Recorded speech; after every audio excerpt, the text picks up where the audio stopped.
ఓం గం గణపతియే నమః. శ్రోతలకు నమస్కారం. మన ఛానల్కు స్వాగతం. గరుడ పురాణం 32వ భాగం కులామృత స్తోత్రం. మహామునులారా, కులామృతమను శ్రేష్టమైన స్తోత్రాన్ని మీకిప్పుడు వినిపిస్తాను. ఒకప్పుడు దేవర్షి నారదుడు పరమేశ్వరుని ఇలా ప్రార్థించాడు. హే భగవాన్, మనుషులందరూ పుట్టిన నాటి నుండి మంచివారుగా ఉండడం జరగదు కదా. వారిలో కొందరు దురాత్ములుంటారు. పరిస్థితుల ప్రభావం కొందరిని దుష్టులనుగా మారుస్తుంది. వారు కామ క్రోధ శుభాశుభ ద్వంద్వాలలో పడి కొట్టు మిట్టాడుతూ శబ్దాది విషయ బంధాలచే కట్టుబడి బ్రతుకుతూ ఎప్పటికో మేల్కొని పశ్చాత్తాపడి భగవద్ధ్యానంలోనే శేష జీవితాన్ని గడపాలనుకుంటారు. కానీ దానికి సమయం లేదని మదన పడుతుంటారు. అలాంటి వారిని ఉద్ధరించడం ఎలా? లోక కళ్యాణకర్తలు, జగదానందకారకులు శివకేశవులే అయినా ఆ కళ్యాణాన్ని, ఆనందాన్ని లోకుల దాకా తీసుకెళ్ళి పంచేవాడు నారదుడు. శివుడతనిని ప్రసన్నంగా చూసి ఇలా బోధించాడు. ఓ ఋషి శ్రేష్ఠ, భవబంధాలను తొలగించేది, సర్వ దుఃఖాలను నశింపజేసేది ఆగు పరమ రహస్యమైన విషయం ఒకటుంది, విను. గడ్డిపరక నుండి బ్రహ్మదాకా గల ఈ సృష్టిలో విష్ణుమాయలో పడి చరాచరములన్నీ ఒక రకమైన నిద్రలో చేరి జోగుతుంటాయి. ఆ నిద్ర నుండి విష్ణు భగవానుని దయవల్ల ఎవరు మేలుకోగలరో వారే ఈ భవబంధాలను తొలగించుకోగలరు, భవసాగరాన్ని దాటిపోగలరు. ఈ మాయాజగము దేవతలను కూడా భ్రమింపచేసి వ్యామోహంలో పడవేయగలదు. అడవి నుండి సముద్ర స్నానానికి వచ్చిన ముసలి ఏనుగుల్లాగా వ్యామోహంలో పడ్డ జనులు బయటికి రాలేరు. హరికీర్తనను చేయని వారు నూతిలో కప్పవలే ఈ భవసాగరంలోనే అలాగే ఉండిపోతారు. కాబట్టి ప్రసన్న చిత్తులై పశ్చాత్తాప్తులై ఈ సంసారమును కాదనుకొని ఈ క్రింది స్తోత్రాన్ని పఠించేవారు ముక్తులవుతారు. యస్తు విశ్వమనాద్యాంతం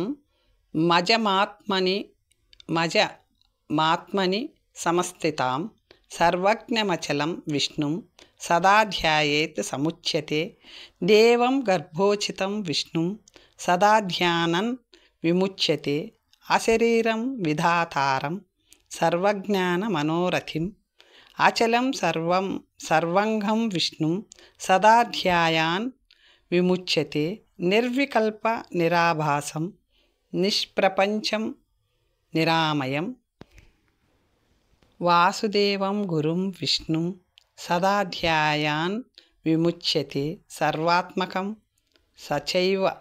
సచైవై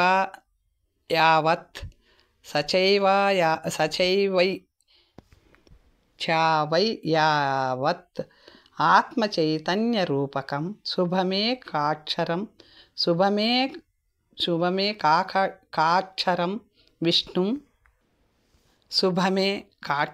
విష్ణుం సదా ధ్యాయాన్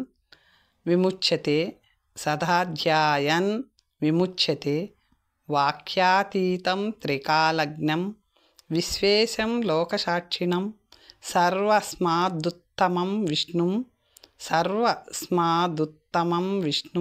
సదా ధ్యాయాన్ విముచ్యతే బ్రహ్మాది దేవగంధర్వై మునిర్భిః సిద్ధచారణైః యోగిభిః సేవితం విష్ణుం సదా ధ్యాయాన్ విముచ్యతే సంసార బంధనాన్ముక్తిం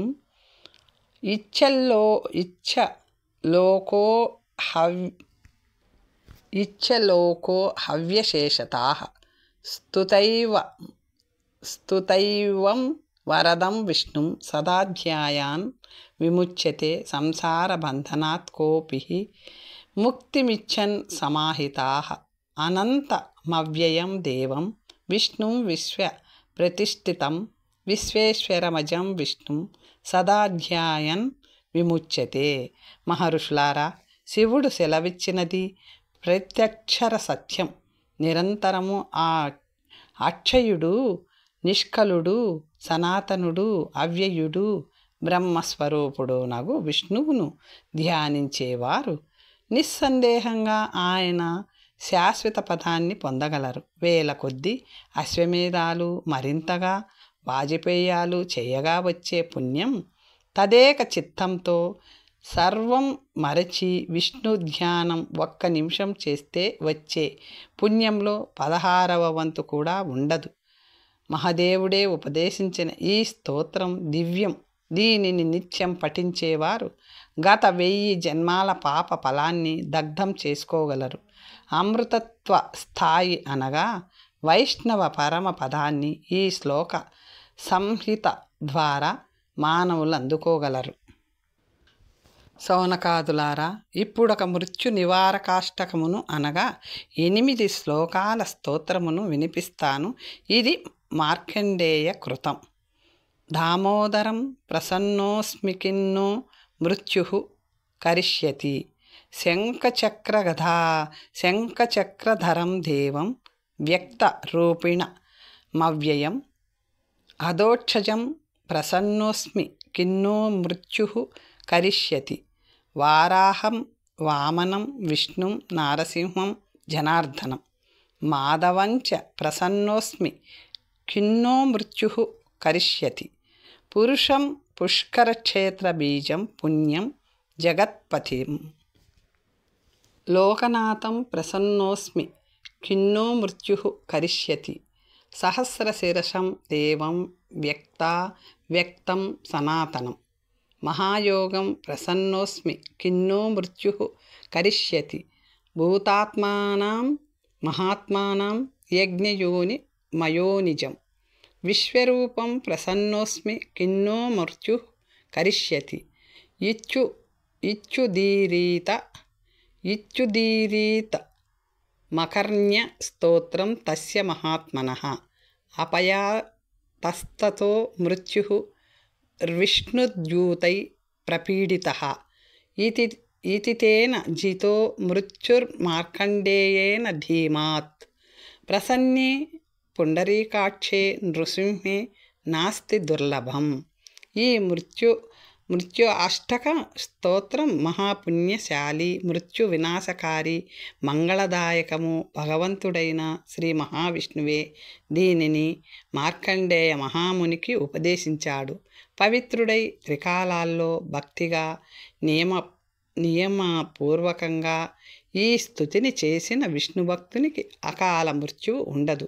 తన హృదయ కమలంలో ఆ పురాణ పురుషుడు, సనాతనుడు, అప్రమేయుడు, సూర్యాధిక తేజస్వియగు శ్రీమన్నారాయణుని ప్రతిష్ఠించుకుని ఈ స్తోత్రం ద్వారా ధ్యానించు యోగి మృత్యువుపై కూడా విజయాన్ని సాధించగలడు. బ్రహ్మజ్ఞాన నిరూపణం షడంగ యోగం.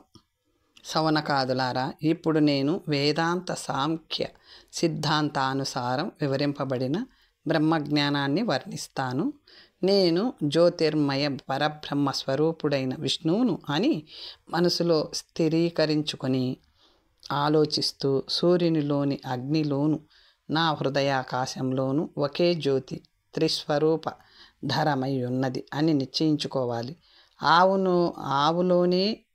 ఆవులోనే నెయ్యి ఉంటుంది. అయినా దానివల్ల ఆవుకి బలం రాదు. కానీ అదే నెయ్యి ఒక పద్ధతి ప్రకారం బయటికి తీసి అదే ఆవుకి పెడితే మహాబలప్రదం అవుతుంది. అలాగే భగవంతుడు ప్రతి మనసులోనూ వెలుగుతుంటాడు. కానీ ఆయనను పద్ధతి ప్రకారం పూజిస్తేనే పలుకుతాడు. యోగమనేది వృక్షాన్నెక్కదలుచుకున్న వాడికి కర్మజ్ఞానం అవసరం. కానీ యోగ వృక్షారూఢునికి వైరాగ్యం తప్ప ఇంకేదీ అక్కర్లేదు కదా. యోగ మోక్షాలను గూర్చి కాకుండా శబ్ద విషయాధికములు గూర్చియే తెలుసుకోవాలనుకునే వానిలో రాగద్వేషాలుత్పత్తి అవుతాయి. లోపమోహ క్రోధాలకు వశీభూతుడై పాపాచారుడవుతాడు. సుసంయతంగా చేతులను ఉపస్థయనగా మూత్రేంద్రియమును ఉపస్థని ఉదాహరణి వాక్యాన్ని ఉంచుకోగలిగిన వాడే విప్రుడని బుద్ధిమంతులు వక్కాణిస్తారు. ఎవరి చేతులైతే పరద్రవ్యాన్ని అపహరించవో, హింస చేయవో, జూదమాడవో వారి చేతులే సుసంయత హస్తాలనబడతాయి. పరస్త్రీపై కామమును సర్వదా పరిహరించున్నదే సంయత ఉపస్థత. అలాగే లోభరహితంగాను పరిమితంగాను భోజనం చేయువానిదే సుసంయత ఉదరము. హిత పరిమిత సత్యవాక్కులతో నుండునదే సుసంయత వాక్యము. సంయత హస్తాలు కూడా తపస్సు యజ్ఞాదులను ఆచరిస్తేనే సఫల హస్తాలు అవుతాయి. ఇక ధ్యానమనగా మనోబుద్ధీంద్రియ అత్యంతిక ఐక్యత అనగా మనస్సు, బుద్ధి, ఇంద్రియాలు ఇవన్నీ ధ్యేయతత్వంపై సంపూర్ణంగా సంలగ్నమై ఉండుట. సబీజమని నిర్బీజమని ధ్యానం రెండు విధాలు. ఆ విద్యాది క్లేశాలను బీజమంటారు. వాటిని అనుభవిస్తూ కూడా వాటిని మరచి చేసేది సబీజ ధ్యానం. విద్య బాగా ఉండి ఏ క్లేశము అనుభవంలోకి రానిది నిర్బీజ ధ్యానం. చింతనకి మూలాధారమైన బుద్ధి మన భ్రూ మధ్యంలో ఉంటుంది. విషయాసక్తుడైన వానికి అది ప్రాపంచిక వస్తువులను, అశాశ్వతానందాన్ని కోరుకుంటూ సంసార సాగరంలోనే మునిగి ఉంటుంది. కనులు సగం మూసి విషయాలను విడిచి శాశ్వత ఆనంద సందాయకుడైన భగవంతుని చింతలో మునిగినవాడు ఆ కనుబొమ్మల మధ్యనే జ్యోతిచక్రాన్ని, ఆ చక్రంలో తన ఆరాధ్య దైవాన్ని చూడగలడు. ఇదే నిజమైన బుద్ధి. ఆ బుద్ధిని గలవాడే జితేంద్రియుడు. తంద్రామోహాలకతీతుడు నగు జ్ఞాని. అతడు ముందు చూడగలిగే వెలుగు అతని ఆత్మయే. అది సర్వప్రకాశవంతుడైన పరమాత్మను చూపిస్తుంది. జీవికి అంతిమ లక్ష్యం ముక్తియే. అది జీవికి పుర్యాష్టకము త్రిగుణాత్మకము నగు ప్రకృతిని పరిత్యజించిన తరువాతనే లభిస్తుంది. ఈ పూర్యాష్టకం నిజానికి కమల రూపంలో ఉంటుంది. సంసారం చేస్తున్న జీవుడు దీని కర్ణం అనగా కర్ణికలో ఉంటాడు. సత్వరజోస్తమో గుణాలే ఈ కమల ప్రకృతి. ఈ మాయా వృత కమలానికి 8 దళాలుంటాయి. అవి ఏమనగా శబ్ద, స్పర్శ, రూప, రస, గంధ, సత్వ, రజ, తమాలు. ఈ వేదాంత ప్రతీకాత్మక బోధనం వల్ల తేలేదేమిటంటే ముక్తి ప్రాప్తి కోసం సాధన చేసే సాధకుడు ఈ కమలాన్ని అనగా మాయని, ఇంద్రియాలని పూర్తిగా మరచి ఈ కర్ణిక ఇచ్చే సుఖ భోగ పదవి సాంసారిక భోగాదుల నుండి దిగిపోయి భగవచ్చింతన చేయాలి. షడంగ యోగం వైపు మళ్ళాలి. ప్రాణాయామ, జప, ప్రత్యాహార, ధారణ, సమాధి, ధ్యానములు యోగం యొక్క 6 సాధనాలు. ఇంద్రియ నిగ్రహం వల్ల పాపక్షయం వల్ల దేవప్రీతి సులభమవుతాయి. దేవప్రీతి ముక్తి మార్గమునకు తలుపు తెరుస్తుంది. అప్పుడు మొదటి సాధనం ప్రాణాయామంతో పని పడుతుంది. ఇది అనివార్య సాధనం. గర్భమని అగర్భమని ఇది 2 విధములు. జప ధ్యాన యుక్తమగు ప్రాణాయామమును గర్భ ప్రాణాయామమని వ్యవహరిస్తారు. 2వ రకంలో జప ధ్యానాలు ఉండవు. 36 మాత్రల పాటు చేసే ప్రాణాయామం ఉత్తమం అనిపించుకుంటుంది. 24 అయితే మధ్యమమని, 12 అయితే నిమ్నమని పెద్దలు చెప్తారు. ఓంకారాన్ని జపిస్తూనే ప్రాణాయామం చేయాలి. ఈ బ్రహ్మవాచక ఓంకారం బ్రహ్మని ప్రసన్నుని చేస్తుంది.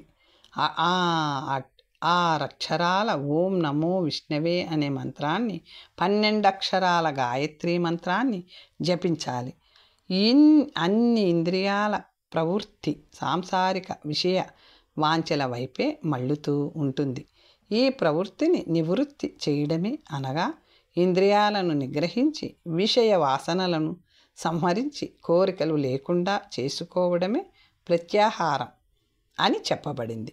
మనసును బుద్ధితో పాటు ఈ ప్రత్యాహారంలో స్థిరంగా ఉంచి 12 మార్లు ప్రాణాయామం చేసి, అలా చేయడానికి పట్టినంత కాలం పాటు బ్రహ్మలో మనసును బ్రహ్మపై అని ఉద్దేశం నిలిపి ఉంచుటను ద్వాదశ ధారణాత్మక ధ్యానం అంటారని బ్రహ్మోపదేశం నియత రూపంలో అంటే ద్వారా బ్రహ్మాకార వృత్తిలో సాధకుడు అనుభవించే సంతుష్టిని సమాధి అంటారు. ధ్యానం చేస్తున్నంతసేపు మనసును చంచలం కాకుండా అనుకున్న పని అయ్యేదాకా నిలపగలిగే శక్తికి ధారణమని పేరు. మనస్సు ధ్యేయతత్వం పైననే ఆసక్తిని కలిగి ఉండి మిగతా సంసారంపై నిరాసక్తతను పెంచుకొనుటయే ధ్యానం. ధ్యాన పరాయణులైన సాధకులు ముఖ్యంగా మునిగణము ధ్యేయ పదార్థ చింతనను అవిశ్రాంతంగా కావిస్తూ అందులోనే నిశ్చలంగా నిలిచిపోతే దానిని పరమధ్యానం అంటారు. సాధకునికి కనులు తెరిచినా మూసినా ధ్యేయ దైవతమే కనిపిస్తూ ఉంటే తనకి దైవానికి తేడా లేదనే పరిస్థితి ఏర్పడితే శరీరంపై పాములు పాకుతున్నా పుట్టలు మొలుస్తున్నా తెలియని దశ ఏర్పడితే దానిని సమాధి అంటారు. ఎవరి మనసైతే సంకల్పరహితమై పోతుందో, ఎవరి ఇంద్రియాలు విషయచింతన నుండి సంపూర్ణంగా విరాతాలై పోతాయో వారు సమాధి స్థితులుగా చూడబడతారు. వారే బ్రహ్మలో లీనమై ఉంటారు. వారు మరలా వెనుకకు వచ్చి మానవలోకంలో మామూలుగా జీవించడం ఎక్కడో జరుగుతుంది.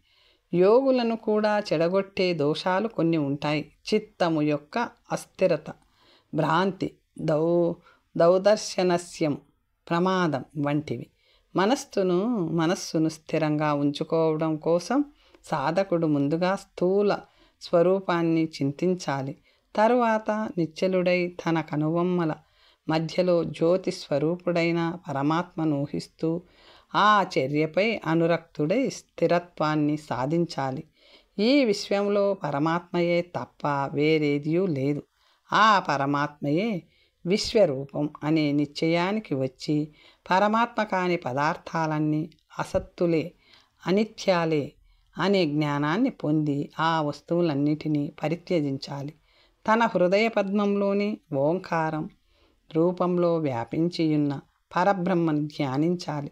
క్షేత్రం కానీ క్షేత్రజ్ఞుడు కానీ ఇంకా ప్రవేశించని త్రిమాత్రలతో యుక్తమైన ఓంకారాన్ని జపించాలి. తరువాత ఓంకార స్వరూపుడైన ప్రధాన పురుషుని కూడా ధ్యానించాలి. అనంతరం ఆ పద్మంపై కృష్ణ రక్త శ్వేత వర్ణాలలో ఉండు తమ రజ సత్వ గుణాలను 3 మండలాలను ధ్యానించాలి. వాటిలోనున్న జీవాత్మయగు పురుషుని ధ్యానించాలి. అనంతరం ఐశ్వర్యాది 8 గుణాలను ధ్యానించాలి, భావించుకోవాలి. ఇది వరకు చెప్పిన దానికి భిన్నమైన కమలం ఈ దశలో సాధకుని హృదయంలో వికసిస్తుంది. ఈ కమలానికి కర్ణిక జ్ఞానం, కేసరాలు విజ్ఞానం, నాళం వైరాగ్యం, కందలం వైష్ణవ ధర్మం, ముక్తి సాధకుడు. ఈ హృత్పద్మం కర్ణికలోనున్న ప్రణవ రూప బ్రహ్మ యొక్క ధ్యానాన్ని చేతన నిశ్చల వ్యాపక రూపాల్లో చేయాలి. ఇలా ఓంకార స్వరూప బ్రహ్మను ధ్యానిస్తూనే ప్రాణాలను పరిత్యజించిన వారికి బ్రహ్మ సాయుధ్యం ప్రాప్తిస్తుంది. యోగి తన దేహగత పద్మంపై హరిని కూర్చుండబెట్టుకుని సడలని భక్తి భావంతో ఆయనను ధ్యానించాలి. కొందరు మహాసాధకులు తమ జ్ఞాన రూప చక్షువులతో ఆత్మ ద్వారా పరమాత్మని చూడగలరు. సాంఖ్య దర్శనవేత్తలు ప్రకృతి పురుష వివేకం ద్వారాను, యోగవేత్తలు యోగ ప్రభావం చేతను ఆత్మ ద్వారా ఆత్మదర్శనం పరమాత్మను చూడగలుగుట చేయగలరు. ఆత్మజ్ఞాన రూపమే నిజానికి మహాత్యమంతా జ్ఞానానిదే. అదే బ్రహ్మ ప్రకాశకం, భవబంధాల పాలిటి ఖడ్గం. ఈ జ్ఞానం ఏకాగ్ర చిత్తత అనే ప్రధాన యోగం ద్వారా స్వంతమవుతుంది. ఏకాగ్ర చిత్తతకు ముక్తిప్రదాయక స్థాయి ఉంది. అది యోగికి ఆత్మదర్శనాన్ని కలిగించడంలో సమర్థమవుతుంది. ఎవరైతే ఇంద్రియాలను జయించి జ్ఞానంతో ప్రదీప్తుడవుతాడో అతడే యోగి. అతడే పరమాత్మలో ప్రవేశించి ముక్తుడనబడతాడు. ఆసనం, స్థానం వంటి విధులు యోగ సాధనాలు కావు. పైగా అవి యోగ సిద్ధిని ఆలస్యం చేసే విలంబకాలు అవుతాయి. శిశుపాలుడే యోగసిద్ధిని పొందాడో అది కేవలం స్మరణ మాత్రాననే సిద్ధించింది. అయితే దానికి పూర్వజన్మ సుకృతం తోడయింది. యోగుల తీరు వేరు. వారు ఆత్మతోనే ఆత్మను చూస్తారు. అన్ని ప్రాణులపై కరుణను కురిపించగలరు. విషయాసక్తి ఏ కోశానా లేనివారు శిష్ణం తోడి పనిని కానీ నాలుక గోలను కానీ పరిత్యజించిన వారు వీరే దేహాంతమందు ముక్తిని పొందగలరు. యోగి ఇంద్రియాలతో చేయవలసిన ఏ పనిని చేయకుండా కర్రవలే సుఖదుఖానుభూతులకు అతీతుడై బ్రహ్మంలో కలిసిపోతాడు. అదే ముక్తి.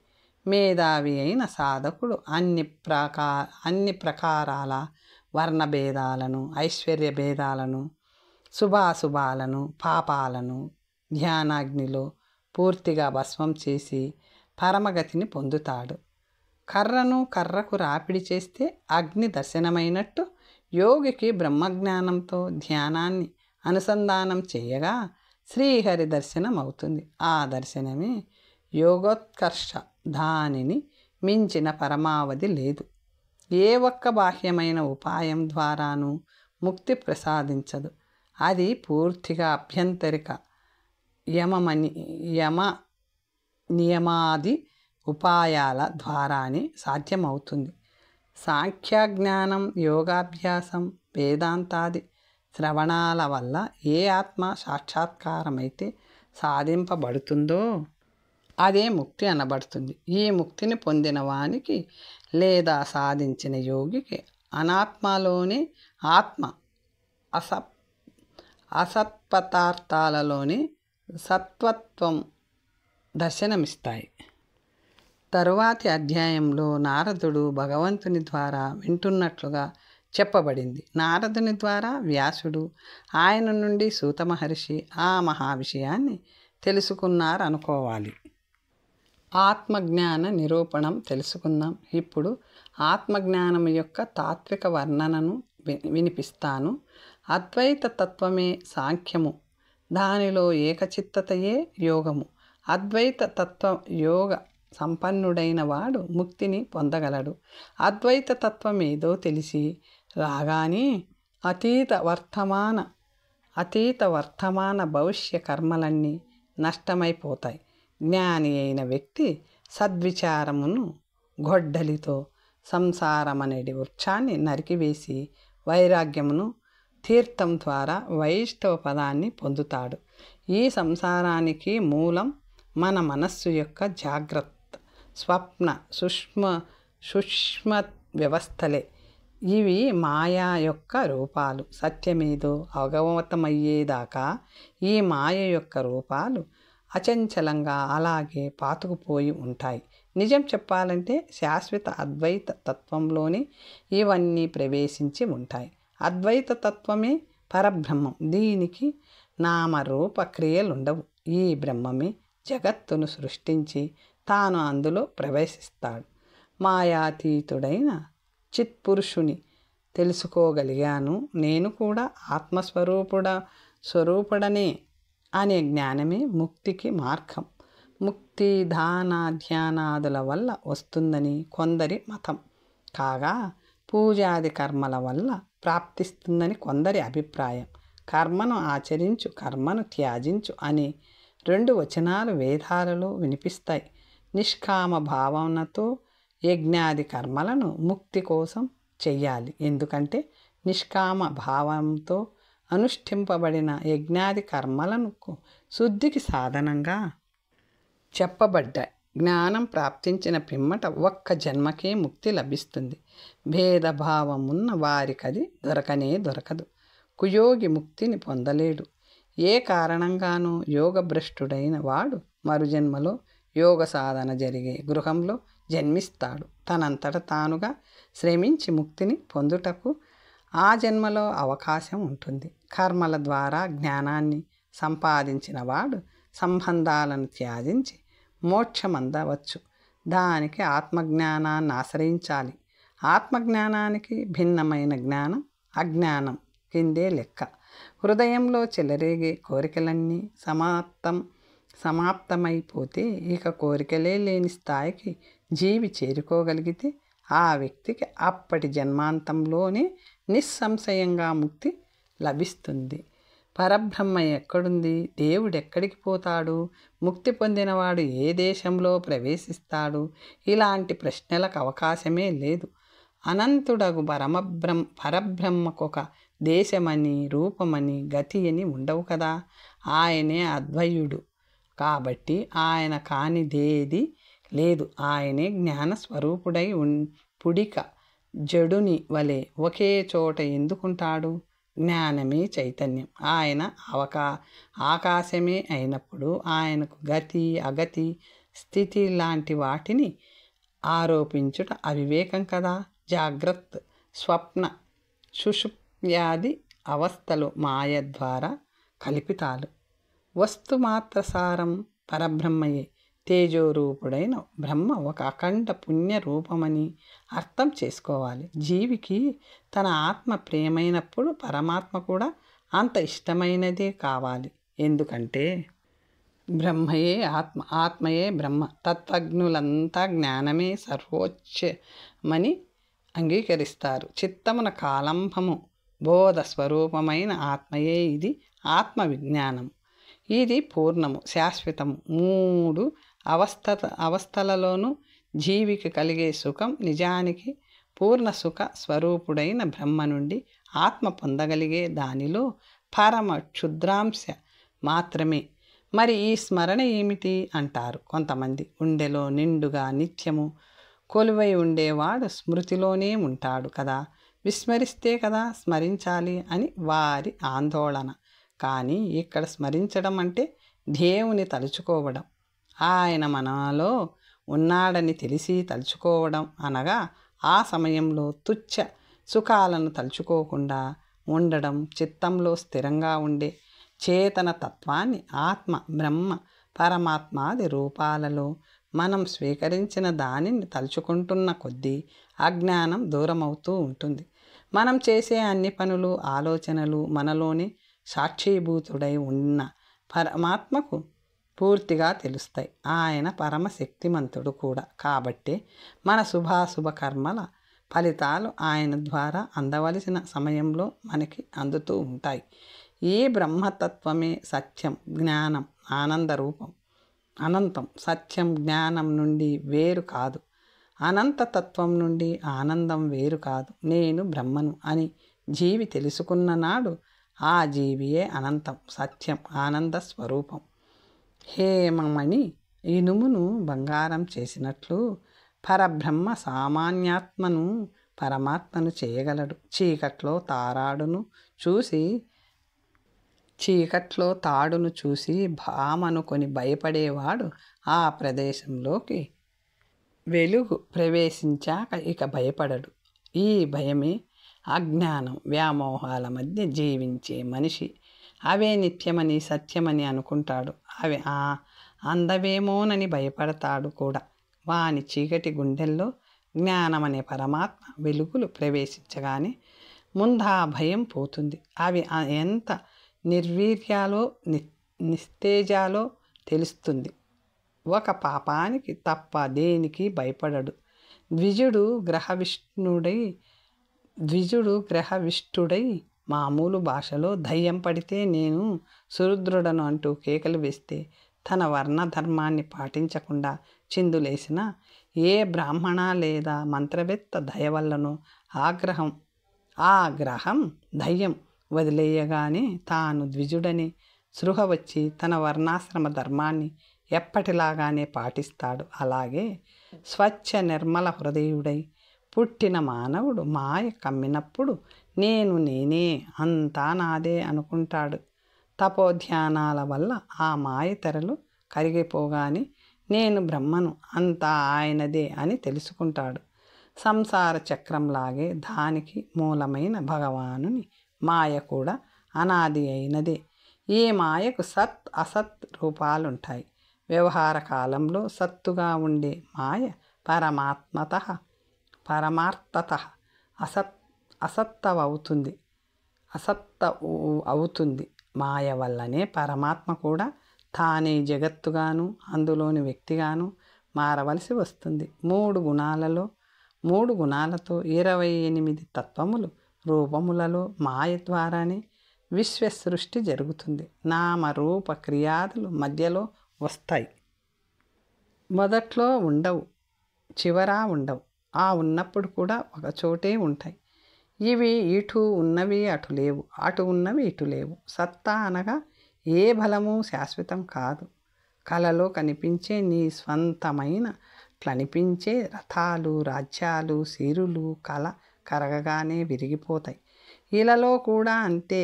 అక్కడ ఒక గంట అయితే ఇక్కడ కొన్నేళ్ళు అంతే. కలలోనూ ఇలలోనూ కూడా శాశ్వతంగా నిలిచేది పరమాత్మ ఒక్కడే. సుఖము దుఃఖము ఎరుగని సుషుప్తిలోన ఏదీ ఉండదు. ఒక రకమైన నిశ్చేష్టత మాత్రమే ఉంటుంది. దీనిని అచల లేదా అద్వైత పదం అంటారు. అదే పరబ్రహ్మ స్వరూపం. మాయ భగవంతుని కన్నా గొప్పదేమీ కాదు, ఆయనతో సమానమైనది కాదు. ఆయన చేసిన ఒక కల్పన, ఆయన ఆడుకునే ఒక బొమ్మ ఈ మాయ అంతే. ఓ ఈ నారద, నేను అనంతుడను, నా జ్ఞానం అనంతం, నాలో నేను పూర్ణుడను. ఆత్మ ద్వారా అనుభూతమయ్యే అంతఃసుఖం నేను త్రిగుణాలకు అతీతంగా ఉంటాను. నేను శుద్ధుడను, నేను అశుద్ధము నుండి పుట్టాను. అమృత స్వరూపుడనైన బ్రహ్మను నేనే. ప్రాణుల గుండెలలో వెలిగే దీపాన్ని నేనే. చీకటి గుండెను వెలిగించే చిరుదివ్య నుండి లోకాలన్నిటినీ తేజోమంతం చేసే సూర్యుని దాకా గల వెలుగంతా నేనే. ఆత్మజ్ఞానిని కూడా ఇలాగే చెప్పగలిగి ఉంటాడు. మరికొన్ని విషయాలు వచ్చే భాగంలో తెలుసుకుందాం. నమస్తే.